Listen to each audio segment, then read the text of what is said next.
Well, as you know, I'm a member of this Mu Phi Epsilon, and it was one of the favorite things of my whole life. I think I had a lot of my favorite memories from being a Mu Phi. First of all, it was a long time before I got a chance to be a member of the Mu Phi, and I'll get told in my story as I go.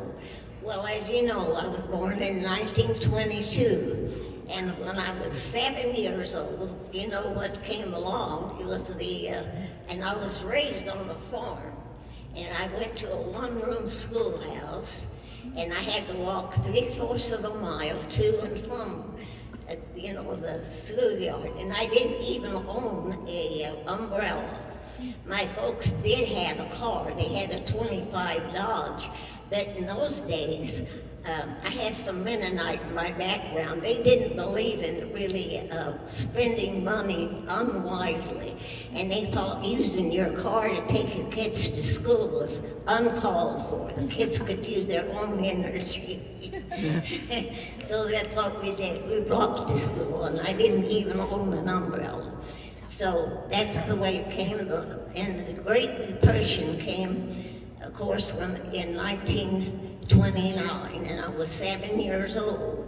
And before that, we didn't have expensive toys at home. Things were probably made by your father. I remember he made the tea sets. I wanted a table on chairs and that I could set the tea table up. And so he made that himself, and he wasn't really a person that was could handle wood that way, but he did a nice job, and it was for Christmas. And I remember too, I had an older sister, 8.5 years older, and an older brother, 6 years older, and they always were in the programs at school. And so when they had their Christmas programs, or at the end of school, they'd always include me. They wouldn't ask me. I was just automatically on the program. And I remember I wanted a buggy for Christmas, the one Christmas they had, and I didn't think I'd get it because it didn't seem like the signs were there. I was going to get this doll buggy. But they said, I was to read this poem for memory. And if I did it real well, they said Santa Claus would probably bring my doll buggy early. And so I could hardly wait till the program was over and see and there was the doll buggy. I had the doll buggy. So that's the way the Christmases, they were, scarce, and a lot of the things were homemade. Even our ornaments on the tree were homemade. We'd make them out of paper and cardboard and stuff. And you didn't buy many things. You did a lot of things that were initiative. I guess that's the way those pioneers made it, because I remember the stories from my father and mother, because they came over with a group that came over from Prussia, which is Poland today, and they were Mennonites. And the women would hide this winter wheat in their bakushkas, and that's how he got through immigration, I'm sure. And Kansas, whole soil, really loved that winter red wheat. That's the only good thing they got out of Prussia, really, was that red winter wheat. And my father, in those days, he didn't have sprays and he didn't have fertilizer, but he always got 40 or 45 bushels of wheat to the acre. But the way he did it wisely, and he wasn't an educated man. He didn't even hardly have 8th grade, but he would rotate the crops. He would only grow wheat a certain number of years, and then he'd let it rest, and he'd grow alfalfa or oats in that, and it would nourish the soil. And that's how he could be a very good farmer. In fact, he was such a good farmer that one time when he bought this 25 Dodge I was talking about, the salesman in Hutchinson, he went to Hutchinson instead of Newton, because this farm was outside of Newton, 5 miles and 20 miles from Wichita. and they built the first 4-lane highway about 1.25 miles east. That's what and it was the first 4-lane that I can think of that they might maybe had in, because it was in 1932 when they built it. But anyway, this person at the agency, the car agency, said, you know, Mr. Bass, you don't have anything much to do in the winter time on the farm. He said, how would you like to have a salesman job? Well, if you'd have known my father, you'd have thought that's a work. That would be way out of his concept of being a salesman, you know. But he shook his head and he said, oh, I don't know, I don't think so. So he turned that down, but that man saw something in him that he admired, I guess. Well, that's enough of that story. So, as I say, I came up through the Depression, but if that wasn't enough on the farm, the next year, what do you think we had? We had the Dust Bowl days, and they were as bad as in Texas or in Oklahoma. And you know, I walked to school during all of these things and didn't think much about it, but I had to use the ditches with that Dust Bowl. You couldn't see your hand above your head.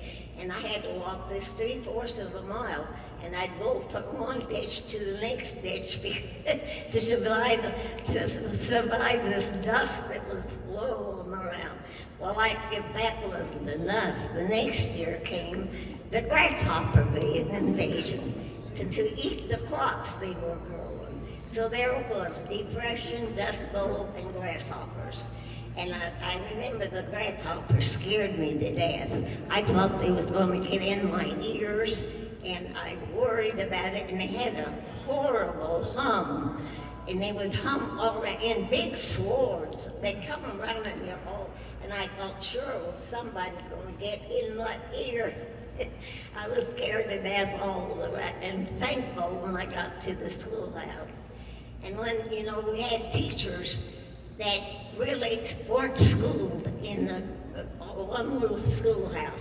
They could go to Lynchburg or Salina and get a 6 weeks in a trade school, a certificate that they could teach I think it was just elementary they could get a certificate, but it was only in the one-room schoolhouse. It had to be in the county. It couldn't be in the city. They only could work in a one-room schoolhouse type environment. So we didn't have very school teachers. But I'll tell you, I think some of them made very good teachers. I had this one, I was in 2nd grade, and my father happened to be on the school board of a 3-member one, and she went to him and she wanted to promote me from 2nd grade to 3rd grade in the same year.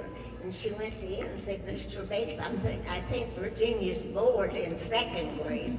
What do you think? I'm going to put her in 3rd grade, the 2nd semester. And I can just see my dad. He was very conservative, and he shook his head and he says, oh, I don't know about that, but he says, I guess we could try it. And if it didn't work with it, he said we could put her back in the 2nd grade. So, but it did work, and I did take 2 grades in 1 year, so I got through 8 grades when I was 12 years old. And then in high school, it seemed like books, and that was very easy for me. And I wasn't very schooled with my music. My mother had a little bit of music in her. She had pump organ lessons, and she only had about 1 year lesson from a couple that came in a horse and buggy. They were from New York, and they wanted to take her back to New York and give her further study. And of course, she was the worker of the family. There were 10 children in the class, and in their family, and she's the oldest. She had to do the cooking, the laundry, and she even had to get up at 3 o'clock in the morning and milk the cows and have 2 big cans of milk out by the driveway. They had a long driveway of a mile, she had to have those out there by 5 o'clock. And she had, as I say, 10 brothers, 9 brothers or sisters, and some of those brothers were pretty close to her. She had one that was only 15 months younger than she, but he was going to be United States president, so he didn't have to get up and milk those cows at 3 o'clock in the morning. So it was a tough thing for my mother. So, but she had those pipe organ lessons and she liked them. So she noticed I played the pool with the piano when I was 3. And she thought I was too young to have formal lessons. And she only had one book, and I'm not sure she wasn't prepared for a teaching job, but she did the best she could. But I know she taught me for 1 year, which she waited till I was 5. And then I used that one book, I can still see it. It was a book that went from 1st grade, and I think it must have been about 4th grade music. And I would teach myself from there on. I didn't have any chance because my brother and sister so much older, they didn't have money to spend on me, and I understood that. I had to wear the dress made out of gunny sacks. And I'm not gunny sacks, big chicken sacks. But my... Tell them how you practiced in the winter. Huh? Tell them how you practiced in the winter. Oh, how I practiced in the Piano winter. in the winter in that cold room. Oh, yes. And when she turned my practicing the piano in the winter, I'd put on mittens and go in and practice. I wanted to practice so much as a young child. And I didn't have lessons. They didn't have money for lessons, and I understood that. So I took her book, and as I say, I think it went through 4th grade, and I would teach myself. And then I'd end up playing for the programs at school. Instead of the little girls that were in my class, they were taking formal piano lessons. So you can see my popularity went way down when I was chosen to accompany the whole school on that. But that's the way it was. So I didn't get any formal training on the piano until I was a freshman in high school. And when I went to high school, there was a teacher that was a very skilled teacher, and I took from her only 7 months. And so that was my background before high school. And then when I got to high school, I was, in everything. I liked to try to be anything. I was in dramatics, and I did do debate, but then I sang always in the choirs, and we had to always test out before you could sing with the choirs. She was a trained music teacher, pretty good, and she was from a little town in South Kansas, and she was good. But that was all my training for music, and of course I'd heard of, I don't know, that any were Mu Phi manners around then, but I'd heard so much about it when I got into college. So when in high school, I could have graduated from high school at 15, but my dad says that's too young to go away to college. And see, this is Depression years. I knew I felt very good about August. My parents, my mother was for education. She wanted all her kids to be educated, so that's why she pushed the education. So when I was in college, well, he said, well, that's too young to go to college, and I knew it was. So I said, what will I do in the senior year? All I needed was American history. I had all the other that required. I had them out of the way, and I just needed this American history. And he said, oh, you'll take band and orchestra and shorthand and typing. Well, the shorthand and typing teacher, she had been there forever. And my sister took me, she took me to class, in a country school. You got out of summer vacation. You got out at April the 15th because a lot of the little boys and girls had to help out in the harvest. The women helped their mother cook, and the boys had to help and they had threshing crews. They didn't really have combines yet that came on, but my father was able to buy a self-propelled combine when I was 5. And I thought that was wonderful. It was like having a Cadillac to go cut the wheat down. But that was the idea of that. But anyway, after I did graduate from high school, and then I just chose to go to Wichita U. It was not a state university in those days. It was only city-owned. They didn't even have dormitories on the campus. You had to get a room in houses around the campus. So here they've taken me to a school to call a college, and I knew since they were taking me in this depression still going on, and I understood that there wasn't very much money, and I thought right in my head, I'd like to make college in 3 years. And so I had that, but I was going to do it. I was going to take 18 hours a semester and take 9 hours in the first summer session and 4 in the second, and that way I could make it. And these other people who were music majors in my class, they said, "Oh, Virginia, you can't do it. You're going to have a rehearsal every night of the week. You're going to have to play with all of the instrumental groups they have. You'll have a rehearsal from Monday night through Thursday night, and you won't even get to study until it's about, 10:30 or 11. And here I am. I'm going to a 7 o'clock class, and I go to 1 o'clock. And then in the afternoon, I practice 4 hours on these instruments. And then I had the whole rehearsal, and then I'd study after I went to the rehearsal. I didn't get to bed till a lot of times 3, 4 o'clock in the morning, and get up for your 7 o'clock class. And that took some willpower to do, and I could see why my co-workers thought I wasn't going to be able to make it. I didn't argue with them, but I just thought, well, just watch me. I thought, I called it determination, but what it really was Mennonite stubbornness. And I did it. By the will of God, I did it. And I did. There I had...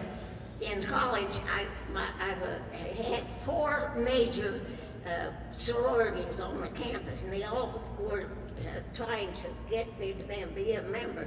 And I go to my dad, "Oh no," he said, "they're all drinking and smoking clubs. You're not joining those." But he said, "The first professional one that asks you to join, you can do that." Well, I was taking a Shakespeare class from Dr. Warner. He was a very, very schooled person. He had been over to London to study. He knew all about their music and their line of residency. He knew all about it. So he was a very good teacher, and he was kind of impressed with me, I guess. I don't know. But anyway, he was in charge of the speech and dramatic. And I think even they had some debate in those days, if you could imagine they had debates. I don't think their debates were like later on. But anyway, I even got to work in that department my senior year. They thought I was so good, I'd made good grades. And I would have to, when they were asked to do commencement speeches at a lot of the high schools in Kansas, these teachers would be. And so they'd let me pass out their tests and grade them and record them. And I did get a small salary for that in the senior year. But there, getting back my Dr. Warner and his Shakespeare class, he said, they asked me to join the dramatic one. And I thought I'd better jump for it because I knew I wanted to belong to Mu Phi, but I didn't think they hadn't asked me. So I thought I'll have to join this because then I won't have to get a chance to do it.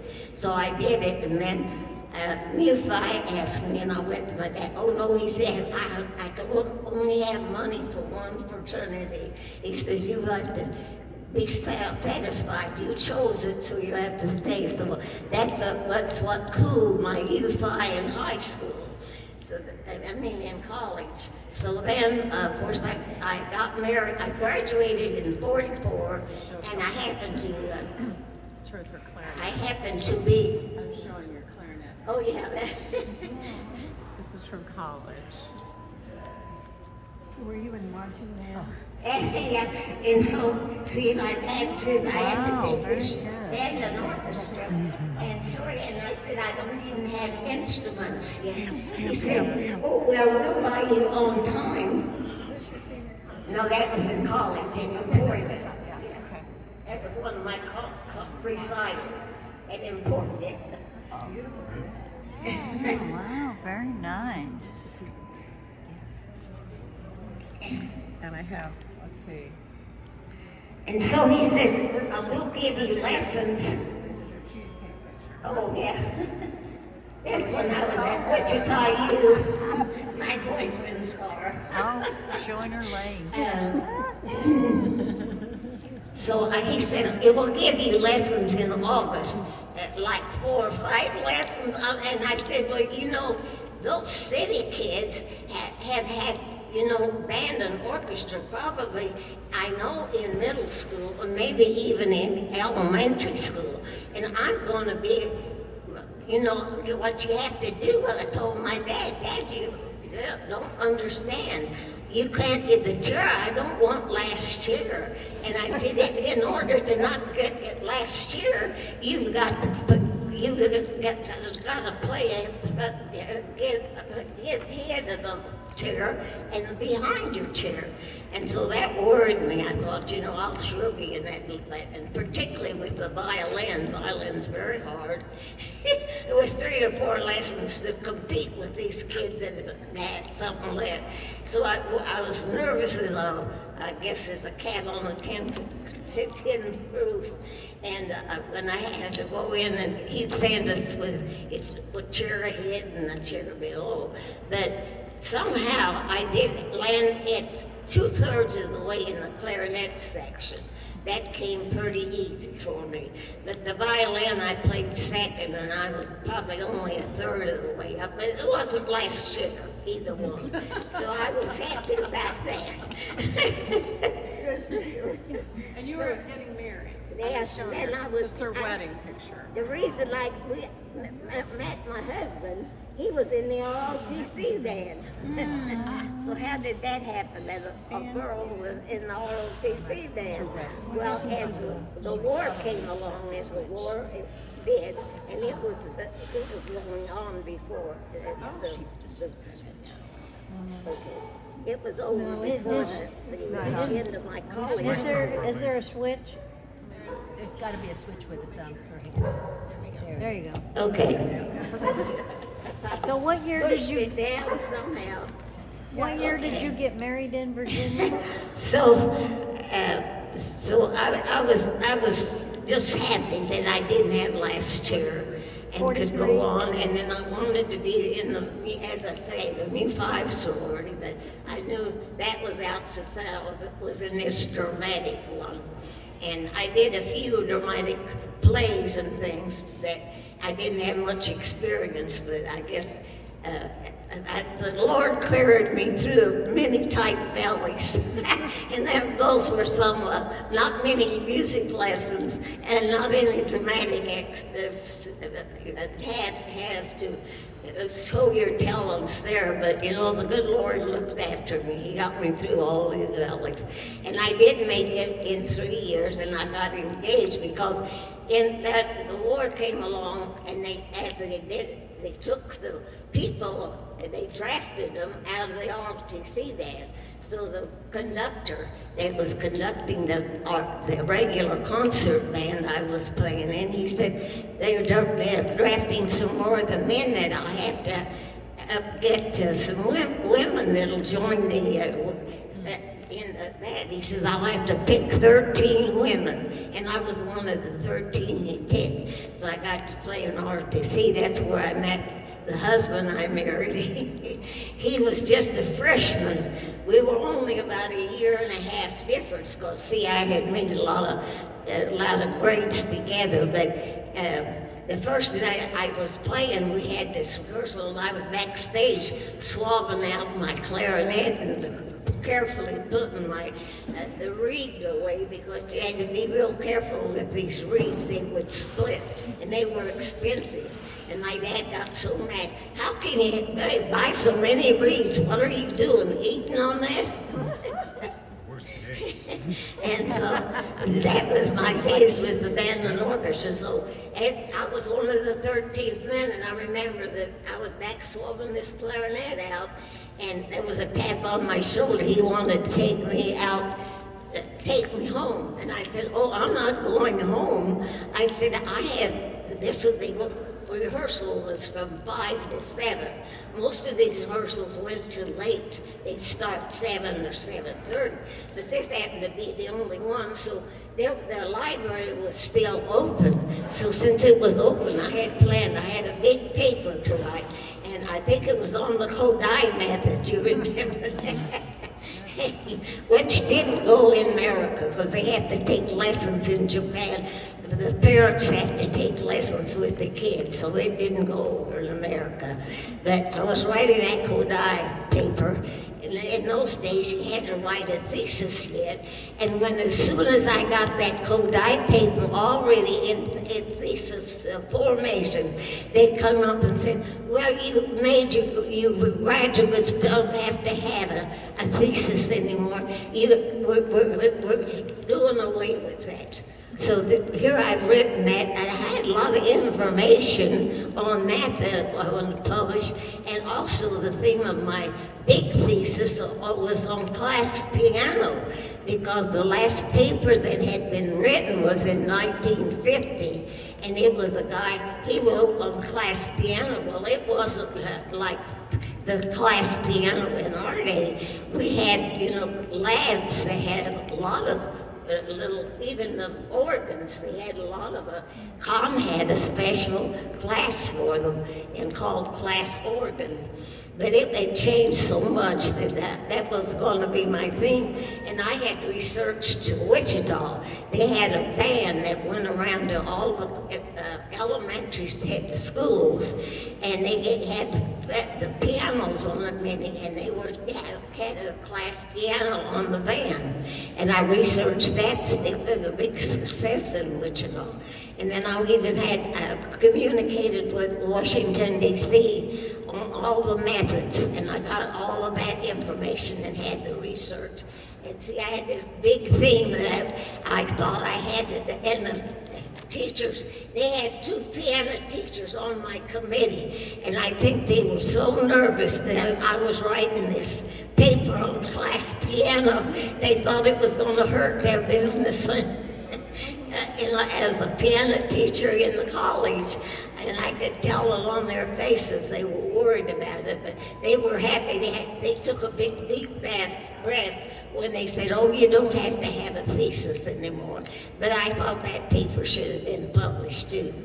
But that's the way life is. So then I graduated, and I did get married that fall, and he was stationed in Mineral Wells, Texas, and that's the end of nowhere, I think.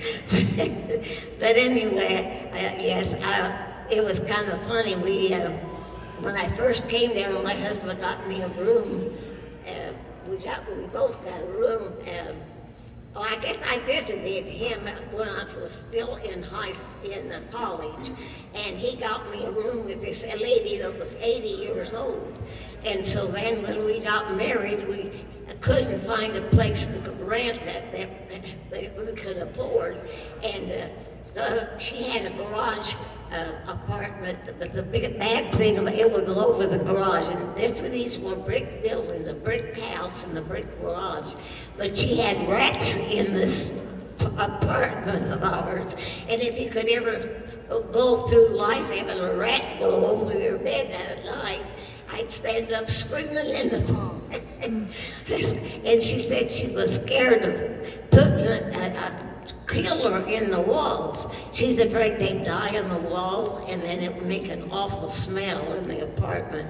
So she didn't, but finally she did eradicate them and got rid of them about Christmas time.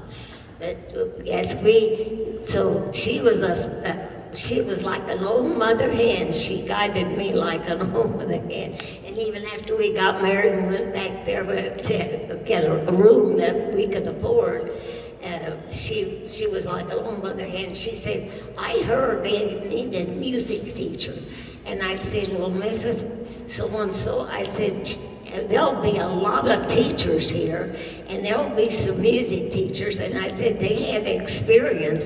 I said, I'm right out of college. I'm just a new teacher. She says, I know you'll get the job. I want you to go there and interview them. I just insist that you do. I know you'll get the job. And I thought in my mind, I think, lady, you're crazy. And I went and got this job, and went, having me. Like I said, God said he wouldn't leave me, and he hasn't. I got the job. And it was a nice school, and I was upstairs way, and of course it was kindergarten through 8th grade. And of course you had some of these big 8th graders in your class.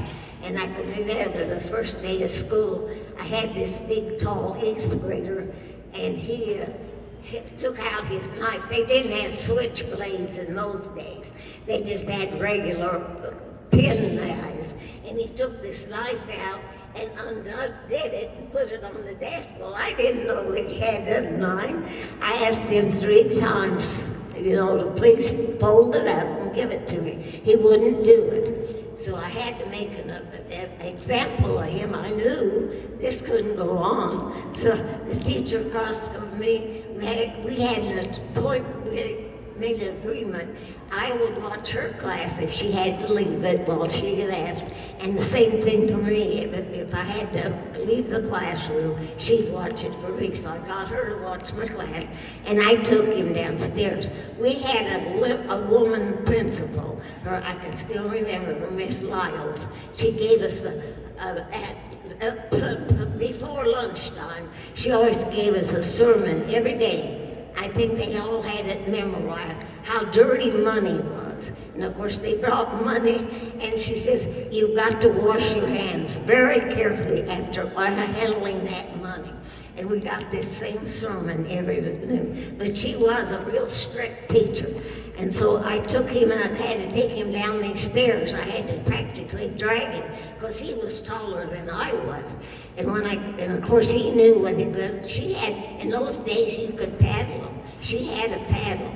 And he kept saying, Mrs. Gibson, I'll never do this again if you just won't take me to Miss Lyle.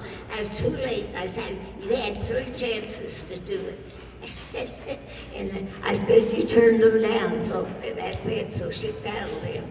So I didn't have any trouble with any of those classes anymore after that.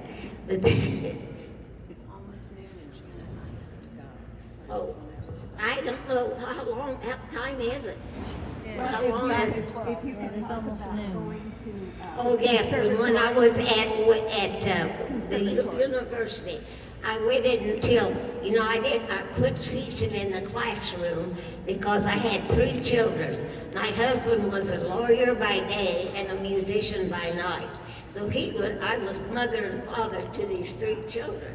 And I told him I wasn't going to have a sitter to raise them.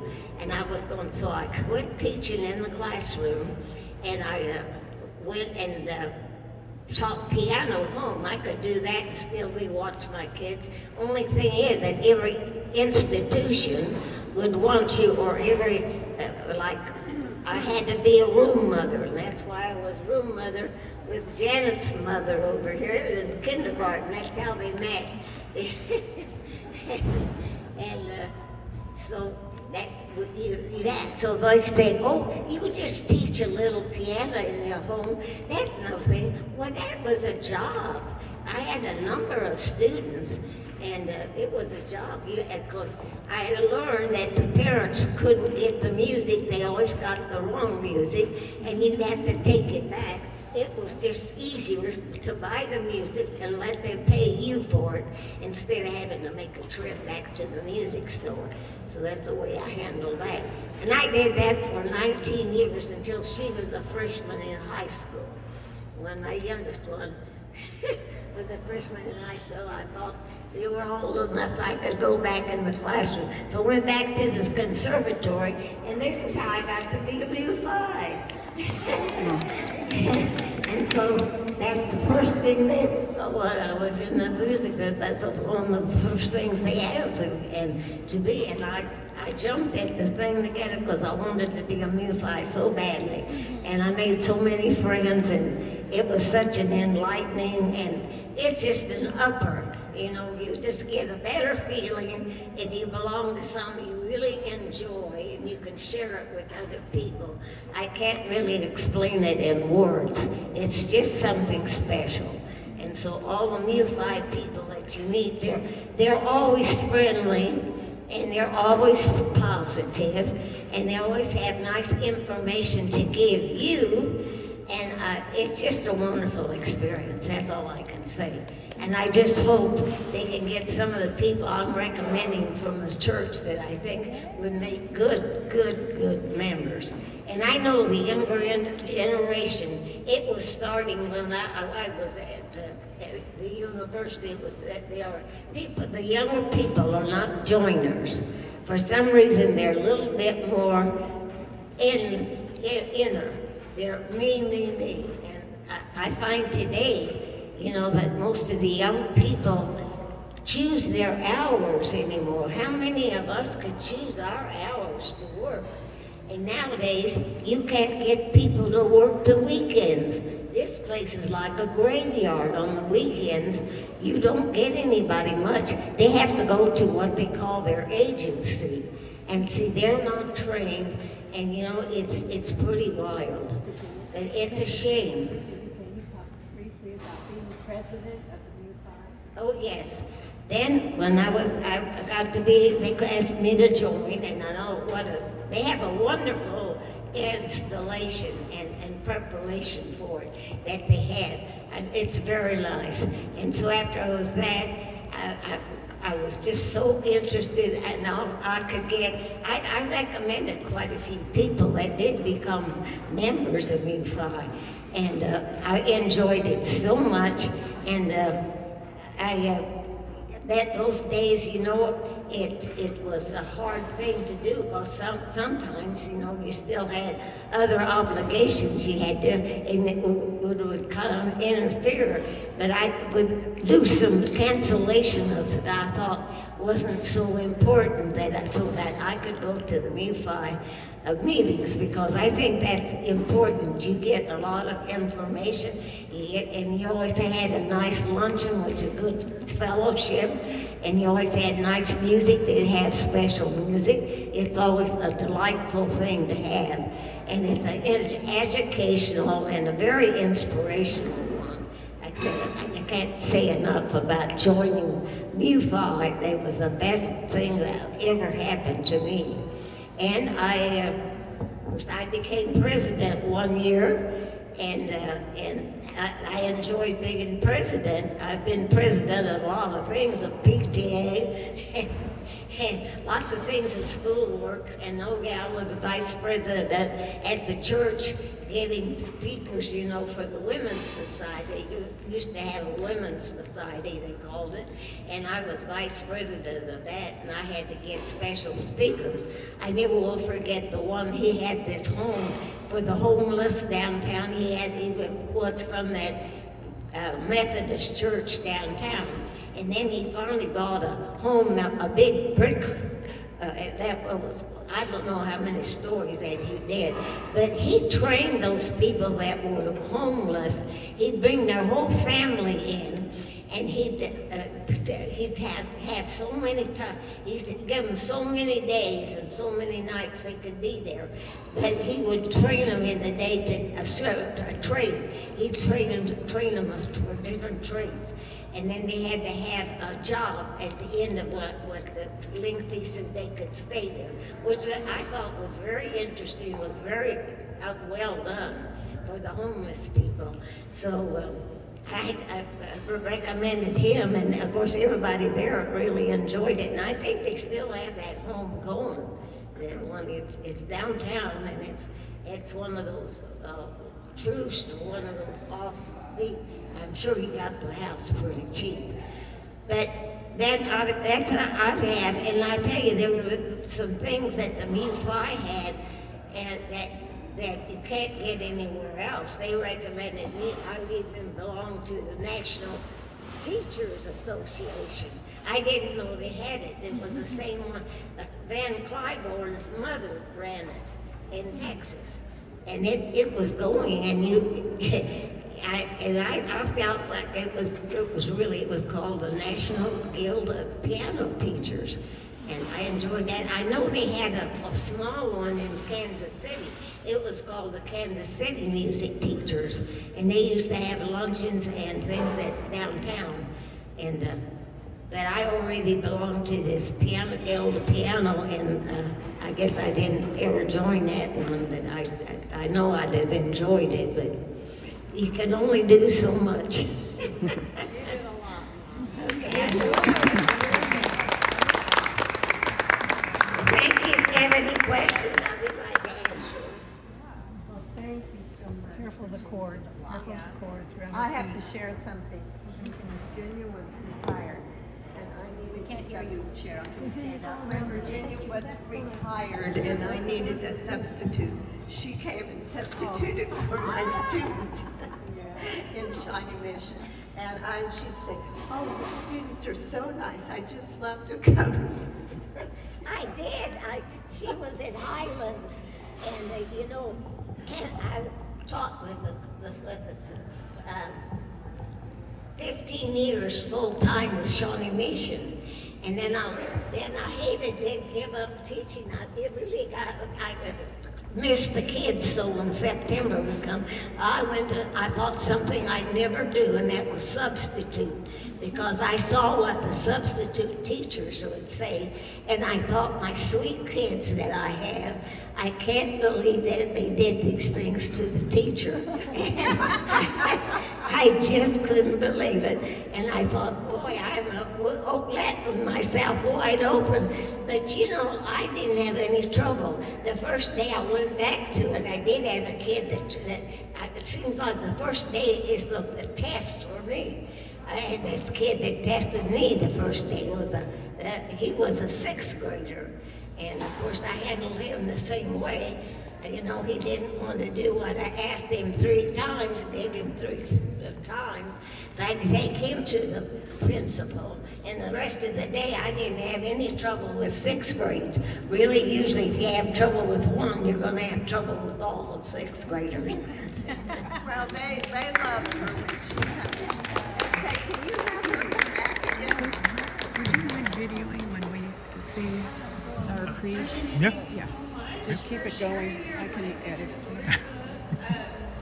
We do have to bring our meeting to a close, and we have a song to sing, and there are some Yeah, it looks like it. Yeah. pieces if people would like to So stay you want me to, a like, walk little around? longer and have a snack and ask Virginia more questions. I also want to thank Virginia. Please remind me your name. Pam. Virginia's She our worked on Pam. both of these notes. And your dear friend, Janet, our guest with us today. Pam Thank you so plays much for better joining piano us. than I do. Of course, that doesn't take much of a piano player anymore. My hands don't work. But she was a better piano than my pianist than I. They wanted to make her a concert pianist. And when she was in high school, she was in debate. She was in a special $10 choir. And she went to a small one, and they had 8 men and 8 women, and they sang all over town at the holidays. And so she wanted me to take all of this away from her, so she could practice more. And they gave her the scholarships to it. They had all the scholarships for that. I said, you're talking to the wrong person. I said, we don't choose her parents, we don't choose our kids for creation. And that's the truth, we didn't. The two of them turned out to be ministers. There you go. They're gonna sing a song. Thank you so much. Okay, so we're going to sing the Mu Phi Epsilon Creed. This is the version that was set by our own Joanne Baker, who is a longtime and very beloved member of the Kansas City Alumni chapter, was at the UMKC Conservatory for many, many years. So this is her setting. It's SATB, it's a cappella, but I will be merciful and play these parts for you. So here we are.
Huh?